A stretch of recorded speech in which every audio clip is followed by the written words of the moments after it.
Lord Lieutenant, Lord Mayor, members of court, council and senate, members of parliament, honorary graduate and graduates, members of the university, guests, friends, family members. May I, first of all, thank you, Vice-Chancellor, for all that you said in presenting me to the university before this most distinguished congregation. To the University Court, Council and Senate, I express my deep gratitude for the honor that you bestow on me in electing me the fifth Chancellor. I follow four very distinguished Chancellors, and I'm delighted to see that my predecessor, Baroness Lockwood, a lifelong champion for equal opportunities and widening participation, joins us here today. I'm also greatly honored to be the first International Chancellor of Bradford University. I feel, for two other reasons, that this is a source of great pride for me. One, that in social inclusiveness, Bradford was considered #1 university. I think this is a tremendous achievement.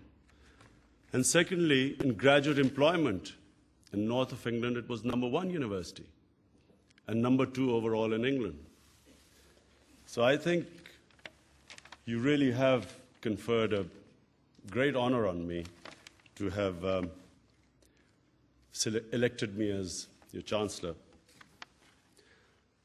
Very briefly to the graduates, I just have few words of advice from my own experience.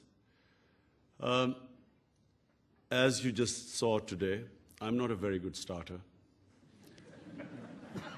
I was always at my most vulnerable when I first went into bat. But the reason I was more successful than others was because I learned from my mistakes.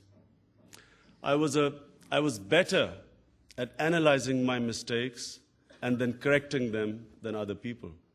Successful people are not those who don't make mistakes, but who analyze their mistakes and eliminate them.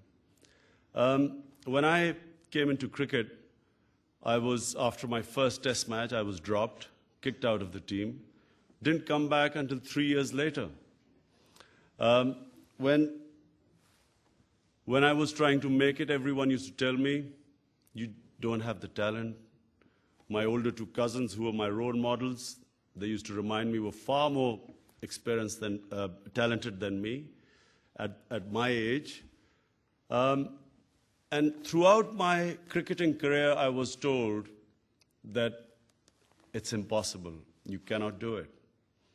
Similarly, when probably far more difficult than playing cricket was building the first cancer hospital in Pakistan, I held a conference of the top doctors in the city. Out of the 20 doctors, 19 said that it was impossible. You cannot build a cancer hospital in Pakistan. I also had a lot of ridicule, people laughing at me throughout various stages of my life. But this is really what I want to tell you. Successful people are fearless. They fight their fears. They're not scared of failure. They do not care what people say because people change what they think all the time. I remember going into bat and a whole crowd of people in Lahore Cricket Stadium cheering me, Lion of Lahore. I got out first ball and the same crowd started jeering at me. And the next day when I did well in bowling, again they cheered me. So I realized that public opinion is fickle. Do not allow your lives to be driven by what people say. Go by what your objectives are, what your passions are, what your ideals are. And never ever downgrade your ideals in moments of weakness. When you've suffered a setback, that really is the time to reflect why you've suffered a setback and correct the mistake and keep going towards that ideal. Because the problem is, it's not a defeat that destroys you. It's being demoralized by defeat that destroys you. As long as you keep learning from defeats, you will always keep coming back and get stronger all the time. I wasn't the most talented, but it was this ability to keep coming back that I succeeded. People still laugh at me in politics. They think that I won't make it. But I think I will, after Harold Wilson, I'll be your next chancellor to become the Prime Minister.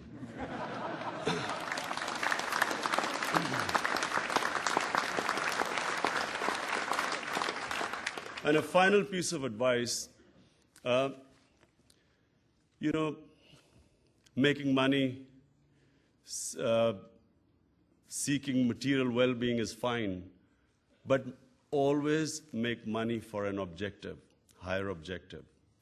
Never make money your objective, because it is the recipe for unhappiness. Finally, Baroness Amos, thank you for that compliment you paid me. I'm delighted. I'm also delighted that my first conferment of honorary degree as Chancellor has been to you, in recognition of your distinguished contribution to public life, and particularly in the field of equal opportunities and international development. Vice Chancellor, ladies and gentlemen, I thank you all for your attendance and your personal support to myself, despite my poor start. I commit myself fully to my new role as Chancellor. Thank you.